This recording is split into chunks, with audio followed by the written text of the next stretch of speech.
total war is all-encompassing. A war without boundary or limitation.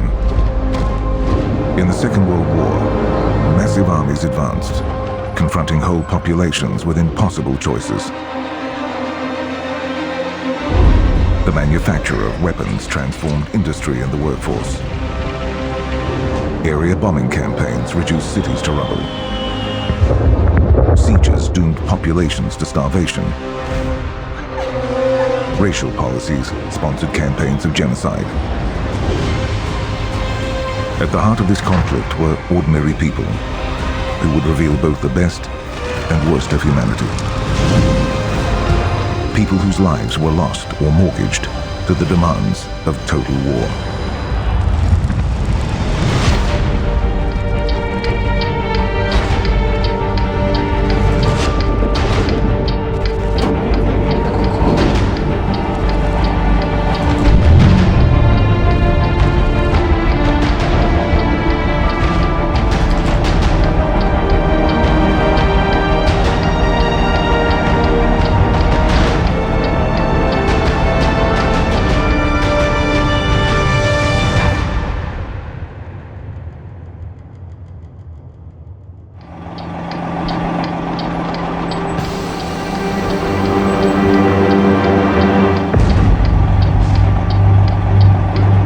A total war, munitions industries had to be revitalized, populations mobilized, and economies refocused towards war.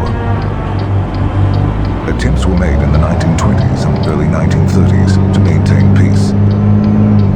But as treaty after treaty was violated, it became clear that total war was increasingly probable. By the mid-1930s, nations began to mobilize in earnest. So right through the interwar years, people are very aware that the new total war will require mass mobilization. Indeed, this is one of the fears people had, that another great war would have tremendous economic as well as political and ideological consequences. The threat of total war sparked an arms race for ever greater numbers of technologically advanced weapons. Total war would be fought in the factories as well as on the battlefields, by workers as well as soldiers. Many believed victory would be won by whichever nation could produce and deploy the greatest number of weapons. This understanding of the strain that total war would put on nations inspired rounds of peace agreements. In the 1920s and early 1930s, a series of conferences and agreements were created in the hope of maintaining peace and preventing an arms race. Though some of these pacts met with initial success, the momentum towards total war steadily increased as each agreement faltered.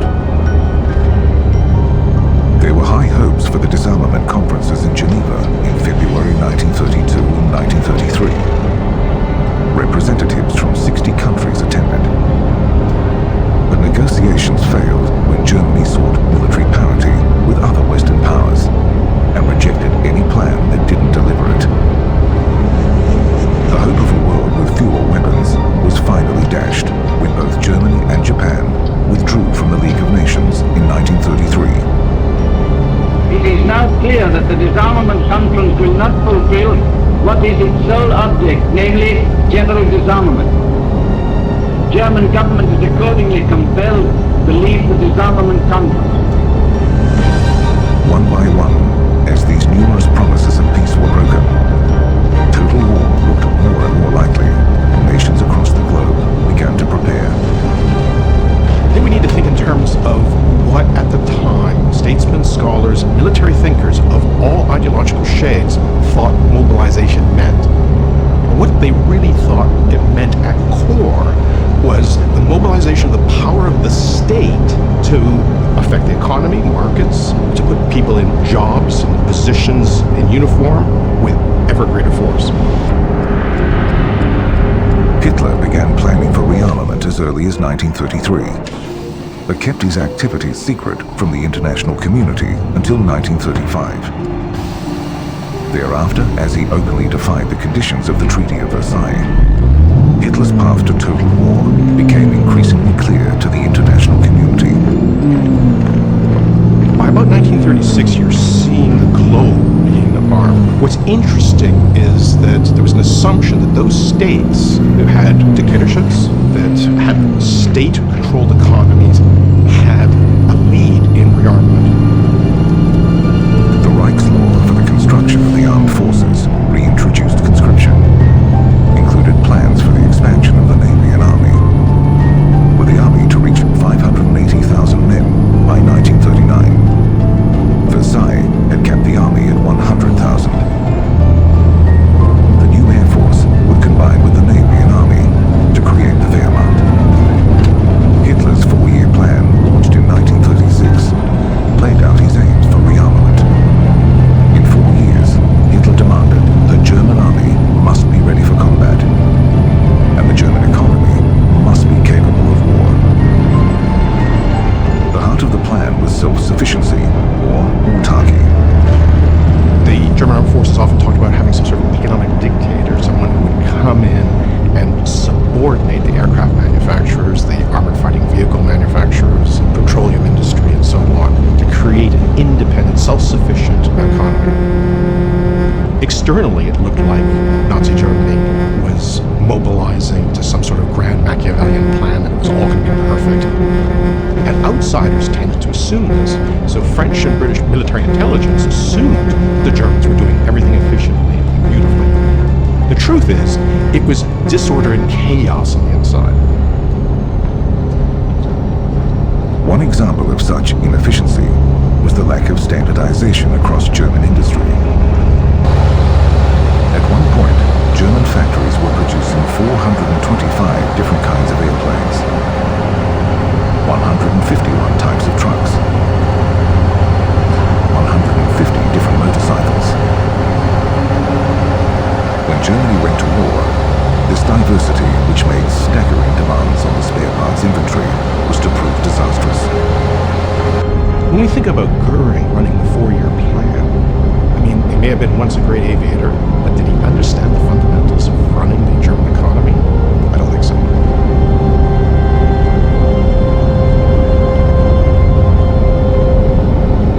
In response to the increasing threat of war, Britain followed a dual strategy of rearmament and appeasement.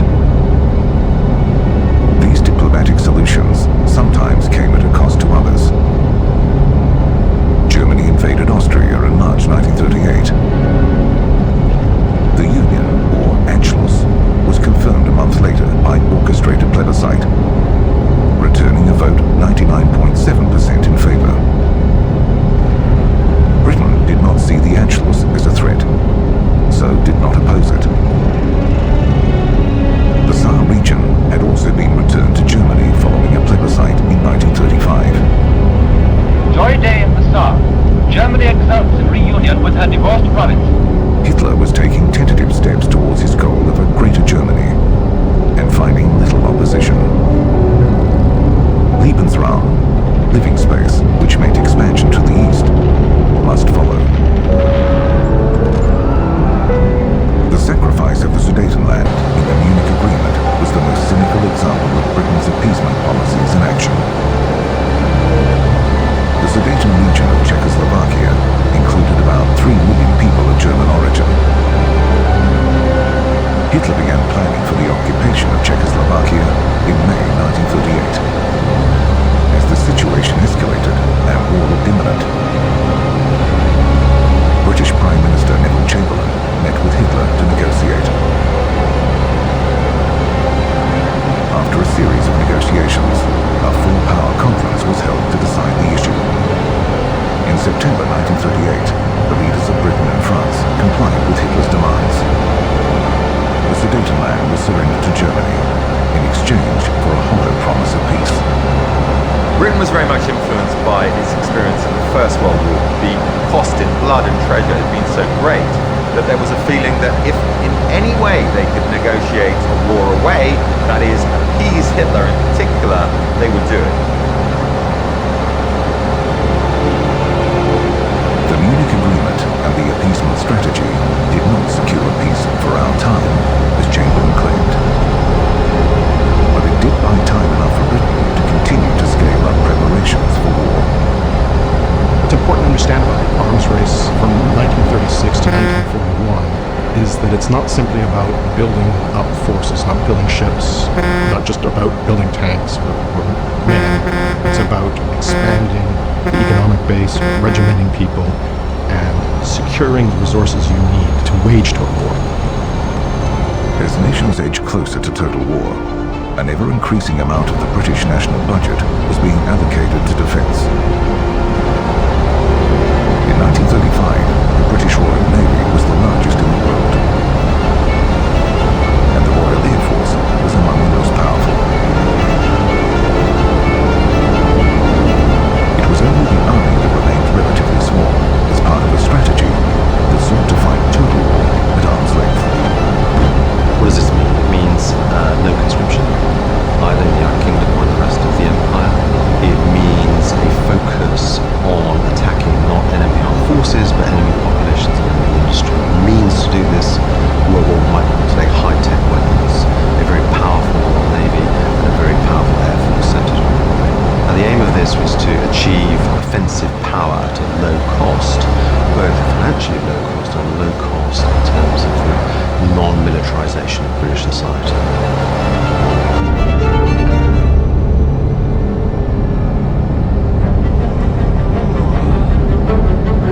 The French invested in defence. Work began on the Maginot Line in 1930. This heavily fortified defensive barrier running parallel to the border with Germany would repel an invasion and prevent repetition of the catastrophic losses of the First World War. So long as the invaders were obliging enough to come in the expected direction. The Maginot Line was defence-based on the lessons of trench warfare, and in the event would be no match for the mobility of Blitzkrieg in the war to come. But the French were allied to a country that was, thanks to its empire, a true superpower. The two greatest empires in the world, the French Empire and the British Empire, were united and could quite reasonably anticipate emerging victorious over Germany should there be a war in Germany.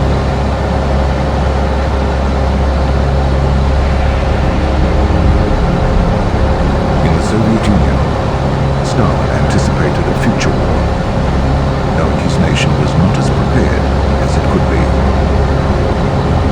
The Soviet Union expected war for a very long time, and they knew that they were behind. They had lost the First World War. They assumed that one of the reasons they lost was that they were not adequately prepared. By implementing a series of 5-year plans, ruthless programs of collectivization and industrialization, Stalin transformed the Soviet Union into an industrialized socialist state. There's a very drastic appreciation of the potential dangers of living in what they perceived as capitalist encirclement. That is the only socialist country, and the perception was that everybody wanted to invade them. Collectivization gathered individually owned farms into state collective farms. The plan aimed to free laborers for work in factories. The implementation was brutal. An estimated 5 million supposedly wealthier peasants, known as kulaks, were killed or deported. The 5-year plans also nationalized industry and services. A large share of the investment was directed into heavy industry at the expense of consumer goods. This command economy helped prepare the nation for total war. The 5-year plans shattered the lives of millions. They also militarized the Soviet Union so that it was better prepared to fight a total war than it might otherwise have been.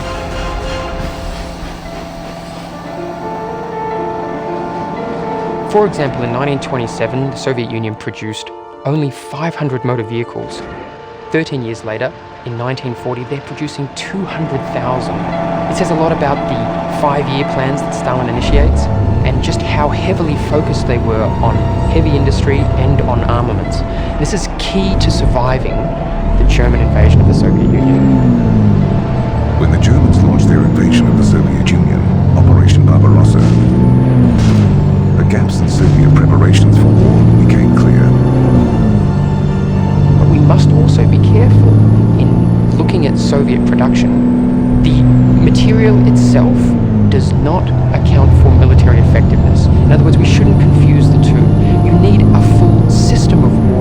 truly utilize all of this production, and that means good doctrine, good training, and good command culture. The leadership of the Red Army had been severely compromised by the 1937 purges, in which some of the Red Army's greatest leaders had been charged with involvement in a Nazi-Soviet plot. Thousands were executed, and tens of thousands discharged from their positions. The Great Purge seriously weakened the army as the nation prepared for total war. But the Soviet Union was able to hold against the German invasion because it mobilized its resources and population so effectively.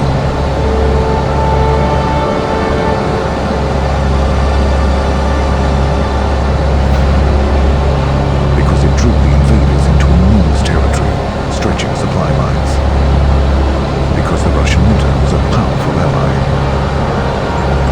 And because the Red Army did not stop fighting.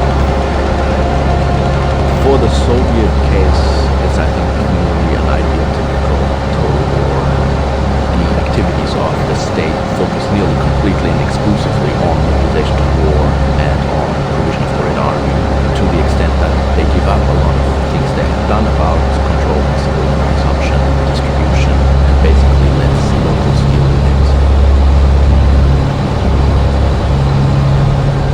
The United States abstained from mobilizing for war altogether in the 1930s.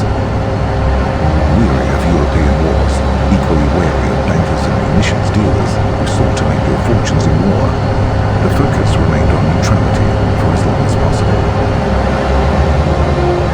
Weapons manufacturers were also reluctant to get involved again. When the armistice came into effect at the end of the First World War, government munitions contracts had been abruptly terminated. Tax laws prevented companies from writing off machines which were not worn out or obsolete.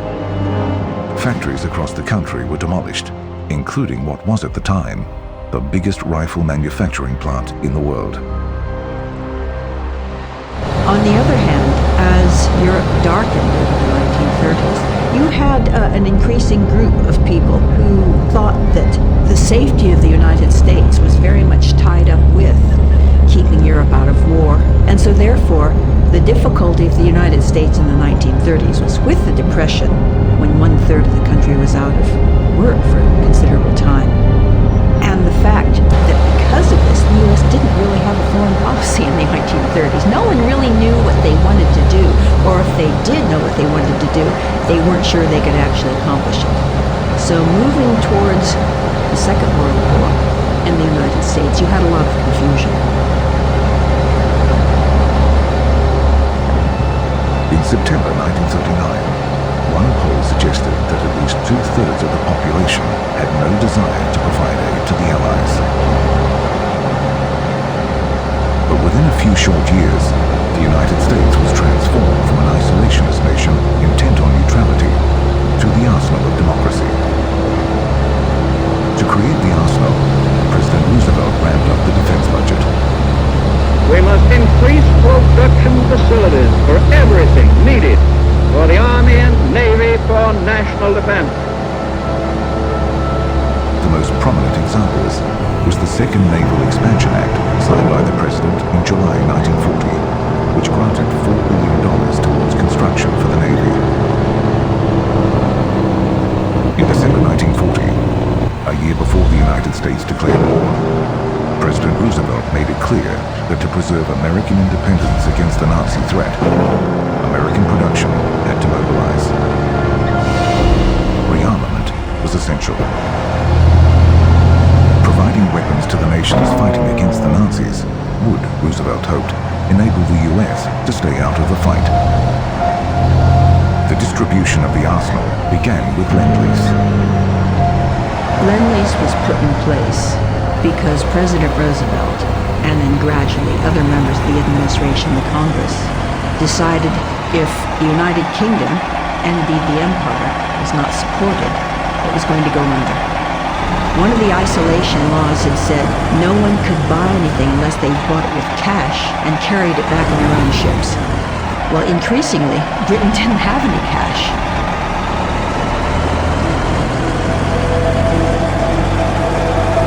Aware of the need to remain neutral in war,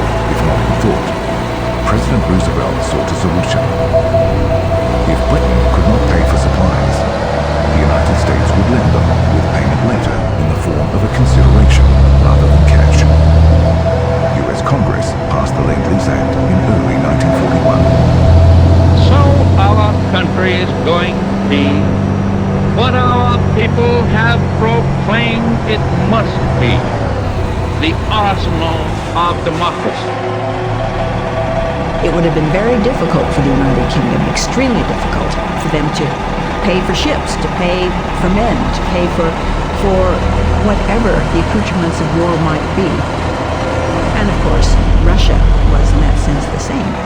The United States gave food, and it gave munitions, it gave steel, it gave all sorts of things that these countries could not have produced. Lend-Lease ultimately extended some $50 billion in assistance to as many as 40 nations, including Great Britain, the Soviet Union, China, and British Commonwealth countries. But the policy was not purely altruistic. The thing is, although Churchill called it the most unsordid act in history, and in a sense it was, on the other hand, the United States during the war used Lend-Lease to impose a lot of policies on the United Kingdom, for one, that were very hurtful. Lend-Lease, as far as I'm concerned, was also for the United States a weapon, a real weapon, to try to replace the pound with the dollar and replace Britain as the major financial power in the world with the United States. And of course it worked.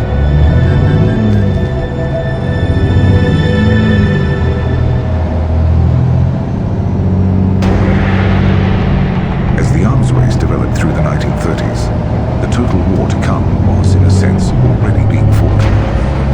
The outcome of the war was determined as much on the factory floor as on the battlefield.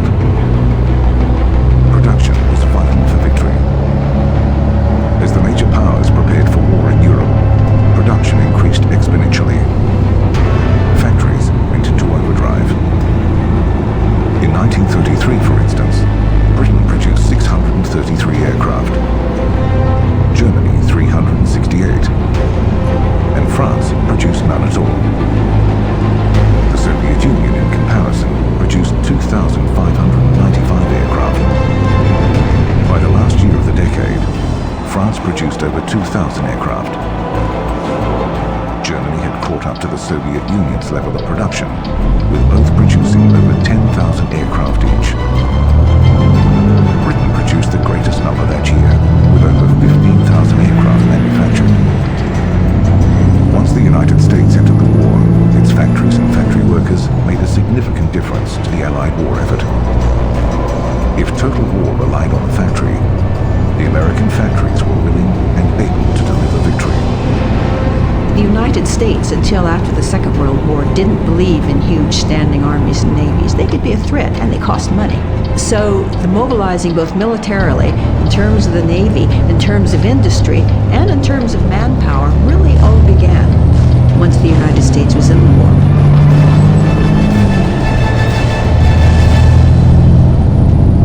Americans are preparing with all possible speed to take their places on the battlefronts. Workers in the mills, the mines are laboring long hours under great pressure. Turn out the weapons, the equipment without which the war cannot be won. Over the course of the war, American manufacturers shifted their focus to war production. US manufacturers produced in excess of 300,000 aircraft, compared to Germany's 111,000 and Japan's 76,000. American factories produced over 88,000 tanks, contrasted with German output of some 46,000 and Japan's 2,500. The significance of the contribution of United States production to the war effort becomes increasingly clear. Perhaps most startling was the number of military trucks which rolled off the United States assembly lines. Some 2.38 million, compared to around 345,000 for Germany and 165,000 for Japan. By 1943, the US was said to be producing a tank every 5 minutes, an aircraft every half hour, and an aircraft carrier every week. When Britain mobilized, it drew not only on its own national resources and population, but those of its empire.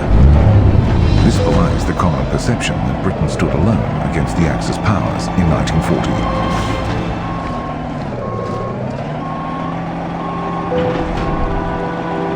After the Second World War, many Britons prided themselves on having mobilised more than any other nation. That's to say, the United Kingdom had a higher proportion of soldiers plus arms workers to total population of any belligerent nation.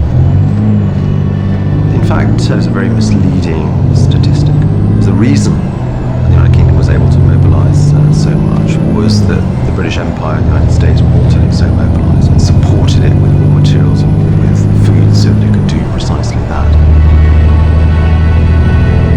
Canadian industry contributed vehicles, weapons, ships and aircraft. Over the course of the war, Canadian factories produced more than 800,000 military transport vehicles and 16,000 military aircraft. The extent to which the United Kingdom could wage total war was contingent upon the efforts and commitment of the people of the British Empire. If one looks at the case of the Soviet Union, or indeed Nazi Germany, there we see a much greater commitment to war. But the extent of mobilization in terms of people at the front or in the arms factories is limited by the fact that these countries have to grow their own food. They have to produce their own raw materials. Germany also relied on the work of forced laborers to sustain its war effort.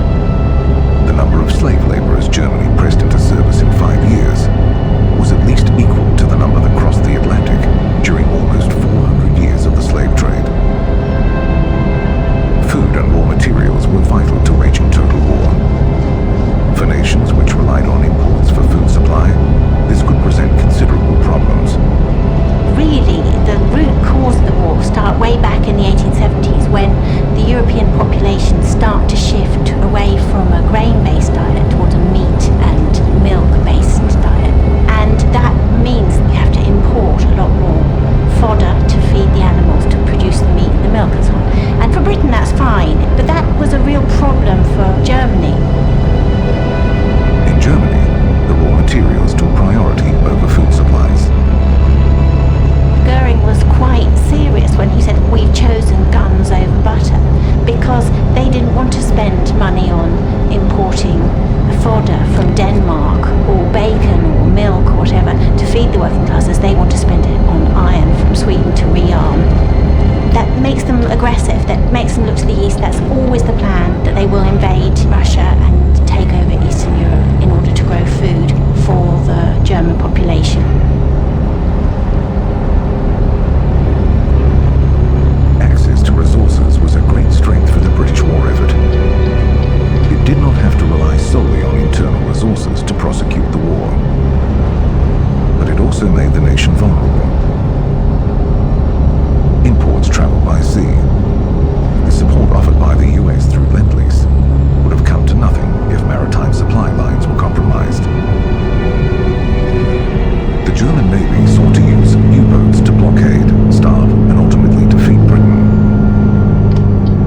The fight to secure the supply lines against German U-boats was known as the Battle of the Atlantic. It was the vital logistic battle of the war. Whether it failed or succeeded on either side really determined the course of the war, and how well it was going profoundly influenced what each side could be doing in other campaigns. German U-boat commander Admiral Karl Dönitz fought the Battle of the Atlantic with total war in mind.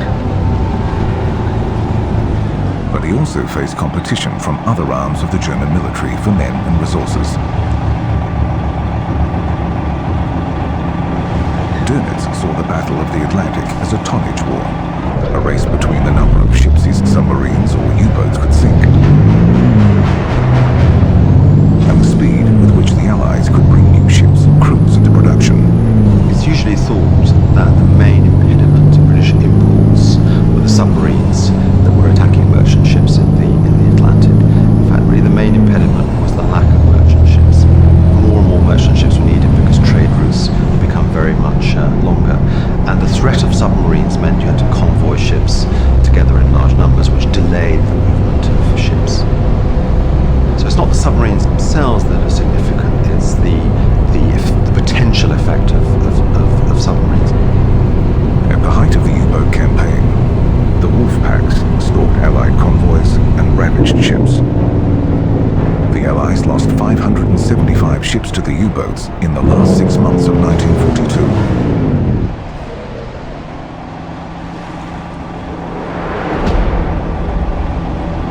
The British understood the dire threat the U-boats posed. The campaign had the potential to starve both war industries and the population. It had the potential to bring the nation to its knees. In 1943, Winston Churchill asserted in a statement to the House of Commons that the U-boat warfare takes the first place in our thoughts. In May, the German Admiralty made extreme exertions to meet this. The British, American and Canadian forces of the sea and air hurled their strength upon the U-boats. The Allies fought the U-boats with a combination of radar, aerial patrols, convoys and mine laying. The turn of the tide was the result of a whole combination of things. It was the result of the continuing evolution of the intelligence system. It was the result of the increase in strength of the escort forces. It was the result of technological developments. Coastal Command hunted the U-boats from the air, dropping depth charges if and when they encountered their enemy. Searching miles and miles of ocean for a shadow beneath the waves was a monotonous task which required significant physical and mental endurance for the crew to keep alert for hours at a time. The German U-boat campaign ultimately failed. Although the Royal Navy and Merchant Marines suffered considerable losses, Britain's supply line was never completely cut. Germany realized too late that the campaign could have been a winning strategy.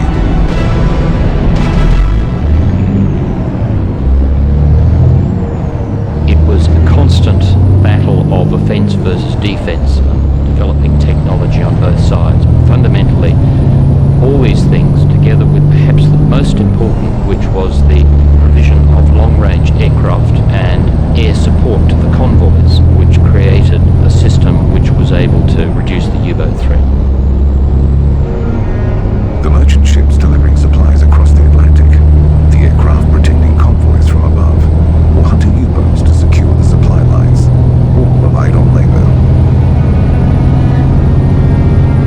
Labour is a necessity of total war. Without it, the voracious war production machine would be starved. Not only at sea, but on land and in the sky.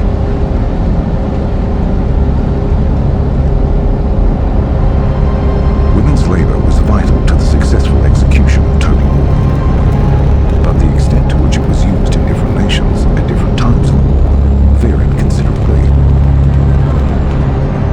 Women increasingly filled the gaps in the fields and on the factory floor left by men on active service. Sometimes women took these roles by choice. Sometimes they were compelled to do so. You've got this massive involvement of the civilian population in a way that has never happened before. Being a citizen was no longer about just doing your own thing and voting every 5 years or something. It was about, what are you doing to help the war effort? In Britain, the number of women in the workforce rose from 6,250,000 in 1939 to 7,750,000 at the peak of mobilization in 1943. The expansion was not only in numbers, but in the variety of roles undertaken. In the interwar years, women's work had been regarded as unskilled labor. Married women were discouraged from entering the workforce, but now the nation needed them. When war broke out and labor shortages developed, women no longer confined to traditional roles were actively encouraged to leave home to work. They were drawn into manufacturing and agriculture and worked in factories and shipyards across the country. Mining was one of the few fields that remained a male domain. Initially, the British government hoped women would volunteer, setting up War Work Week exhibitions around the country to draw women into employment. But recruitment fell far short of the target set. The exhibition in Worcester, for example, secured 100 volunteer workers. It had aimed for 2,000. For some women, balancing work and family was the sticking point. The jobs on offer rarely catered for part-time hours. Nonetheless, to sustain the war effort, the nation needed workers and volunteers from all courses of society. If you think about the war effort, the absolutely massive amount of production for the uniforms, the meals, the weapons, and it's just not enough people going into industry. As the war progressed, various pieces of legislation mandated women's work. In December 1941, the National Service No. 2 Act was implemented. All single women between 20 and 21 were called up. Married women were exempt, but could volunteer. The powers were extended in February 1942 to all women between 20 and 30, who could be employed only through the employment exchange. This, it was hoped, would ensure that their labour was directed to the war effort. So they directed you, you had to go, and I think people don't appreciate what that actually means, because you were placed in a factory. You have no power to leave, because you're committing an offence if you leave. And of course that's why some women took time out, or they were very slow at what they did, because they didn't really want to be there. Balancing the needs of total war and the needs of family at home was a point of tension for many women. But for others, the war provided an opportunity to undertake roles they could not normally do. Economic motivation was also common. Many women with children did go into the war effort because, you see, the government paid these things called separation allowance. So a wife would probably only get 30 shillings a week, and that was not enough to pay rent and bring up your children. So most women had to work anyway. Some women found having to work yielded attractive benefits. Because the government had taken away your civil rights. In return, you got an awful lot. You got factory canteens, hot midday meals for almost nothing. And there were nurseries, masses of nurseries. I mean, anywhere you want them, you can have a nursery kind of thing. So they've got a lot of power. It's full employment. It's not like the interwar years where women were much more deferential and cowed into submission because of in areas where there was unemployment. The propaganda created around the experiences of women on the home front sought to depict in a positive light the varied roles being undertaken to help the war effort. One poster for the Women's Land Army offered women a healthy, happy job. This kind of propaganda was essential in mobilizing women for total war. There are various kind of tropes or stereotypes which were pushed about. The most obvious one is the long-suffering housewife who's got multiple children. She's juggling everything all the time because she's got to manage on these rations and so on. And then there's the kind of Rosie the Riveter type, the munitions worker who is in the factories, and she may be taking on work similar to what men did, and she's a kind of tough cookie. And then you've got the girlfriend, glamorous, it's beauty before duty. So she's not going to let the war drag her down, and she's going out and enjoying herself.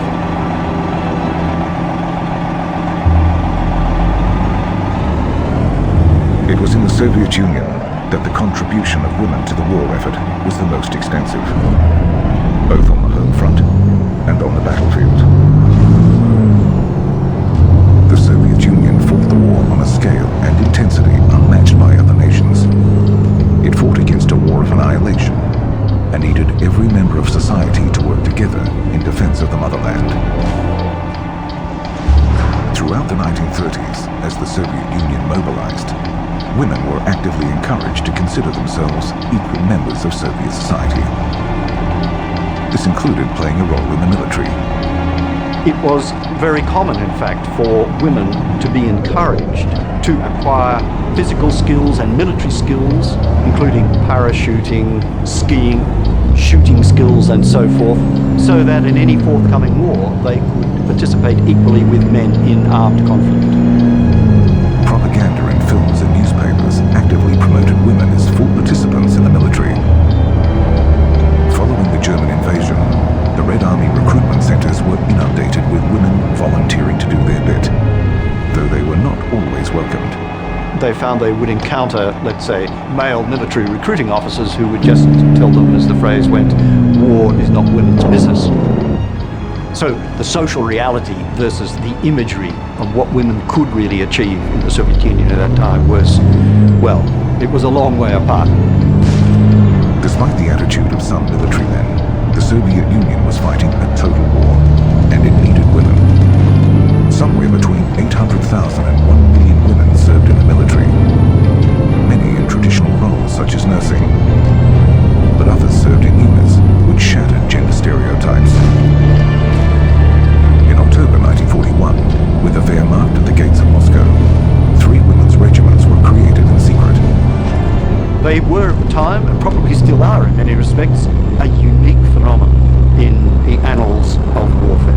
Out of that came, best known of those regiments, the Night Witches Air Bomber Regiment. The Night Witches were all volunteers. Drawn from Moscow State University, they were the educated elite. These women conducted the nighttime air raids where they literally dropped bombs over the sides of these tiny planes.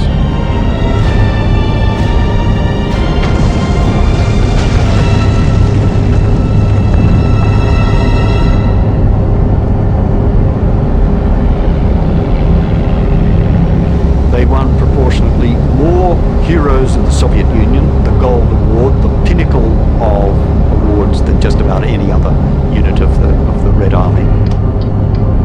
If the Night Witches were shattering gender expectations from above, snipers were doing the same on the ground. Expertly trained, they took on a dangerous and difficult task. They would go through rigorous training and then be deployed to usually all-male units as a group of women or with other male snipers on the front line.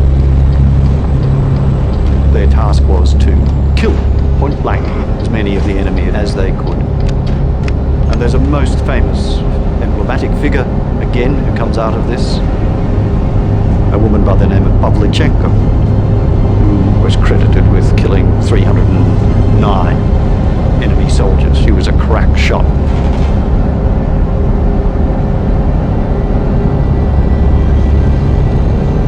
They played an important role in the military, but women's labor was also in great demand on the home front.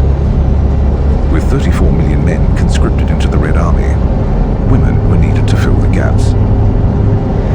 They volunteered and were later conscripted into jobs in the industrial workforce and agriculture, in construction and transport. In contrast to Britain, women soon worked in the Soviet coal mines.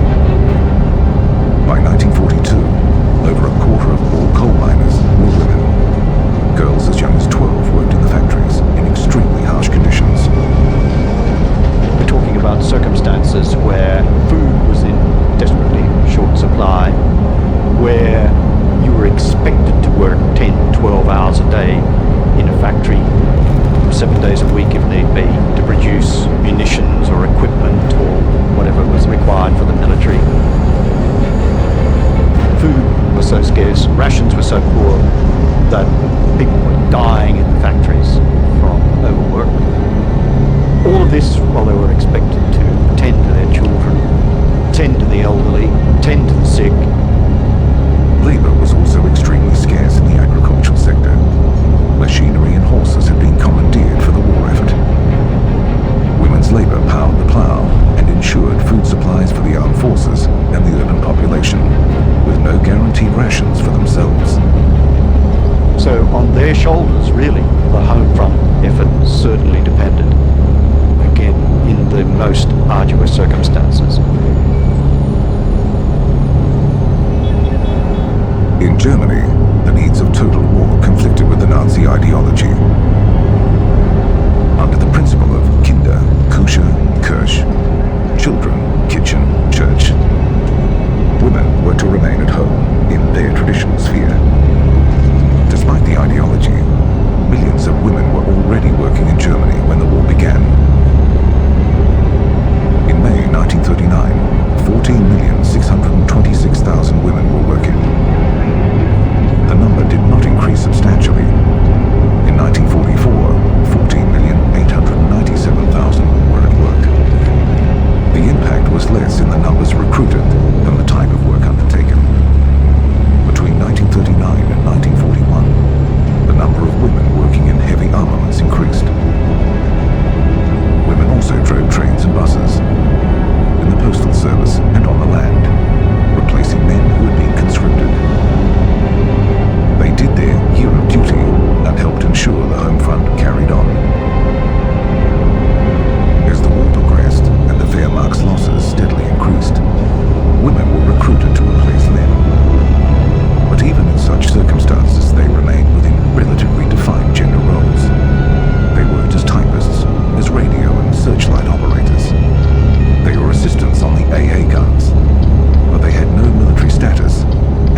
Hitler, interesting enough, I think, was quite wary about total war.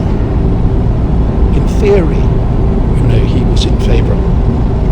Goebbels was pressing most for total war. He had some success, but Hitler kept trying to modify that. And when Goebbels wanted to close the theatres and horse racing and so on, Hitler said, we must leave people entertainment. So Hitler was not a radical in the total war. He went along with it in the sense that he realised that more people had to be mobilised. Hitler resisted mobilizing for total war until July 1944, when it was arguably too late.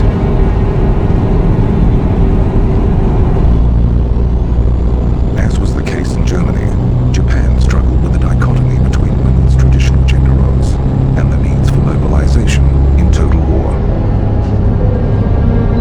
Women were initially encouraged to support the war effort through traditional supportive roles, fundraising and home front groups, and were not mobilized until late in the war. The women and children in Japan are mobilized, but they're not mobilized as soldiers. They are mobilized as supporters of the imperial project. And therefore, unless they're living outside of Japan itself or near the front where they will see what's happening, the news is so winnowed, the news is so carefully constructed within Japan that that sort of history won't have found its way in. Eventually, the demands of total war and mounting losses meant the nation was forced to draw women into the labor market. We do see mobilization of young women who will ultimately, by 1943 and 44, because of labor shortage, be moved into factories. So there is an industrialization of the younger female labor force, and of course moving them from school into the factories where they're making bombs and whatnot. By March 1945, close to 500,000 Japanese women had joined the volunteer labor corps. Societal pressure meant it became difficult for women to resist signing up. Yet women were still encouraged to marry if given the opportunity, and were immediately exempt from service if they did so.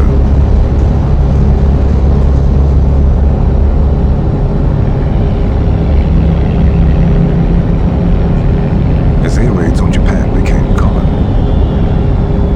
and defeat seemed more and more likely, women were drawn into home defense.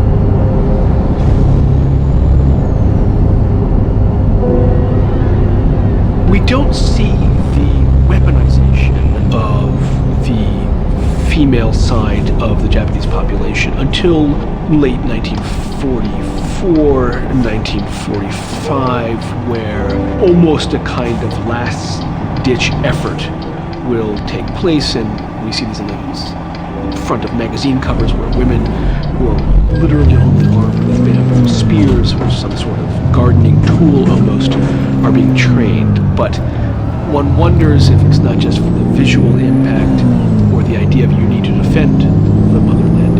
If it had actually happened, it would have been an immense slaughter. Whether they were mobilized by compulsion or contributed to the war effort voluntarily, few on the home front could avoid some kind of interaction with a war that stretched across the globe. Although Japan was slow to mobilize women's labor, the mobilization of the economy was more reflective of a total war effort.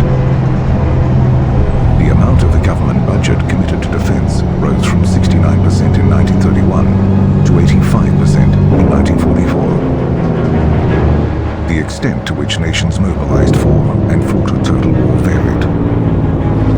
When resources were scarce within their borders, leaders looked beyond them for raw materials and populations which could feed a total war. Mobilization significantly changed the lives of people at home, but these experiences of total war paled in comparison to those who lived in the path of advancing armies. For those who experienced it, occupation was a brutal shock. Many were killed or assaulted by advancing armies, displaced or forced to flee their homes. Some endured as best they could, and others gathered together to resist the advance of total war.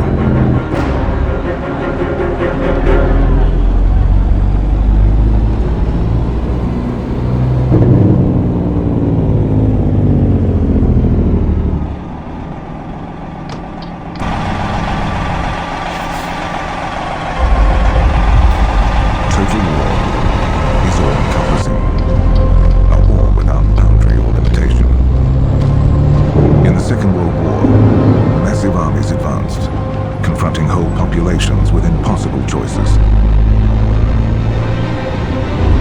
The manufacture of weapons transformed industry and the workforce. Area bombing campaigns reduced cities to rubble. Sieges doomed populations to starvation. Racial policies sponsored campaigns of genocide. At the heart of this conflict were ordinary people who would reveal both the best and worst of humanity. People whose lives were lost or mortgaged to the demands of total war.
They were men, real men who lived and might be living still today. But for luck, the cruel stroke of chance impelling death their way, we, the scared of war, may wonder under heaven why weren't they? But this did not mean that people were prepared for the extent to which the Second World War devastated civilians. Essentially, all wars up until World War II, you had a situation where even if there were huge numbers of casualties, they were largely military casualties. World War II was really where that changed. Things became much more flexible, civilians couldn't get out of the way, so they were going to get hurt. Lines of advance changed very rapidly. The front line changed very rapidly, so civilians tended to get caught up in things a lot more than they had done in the past.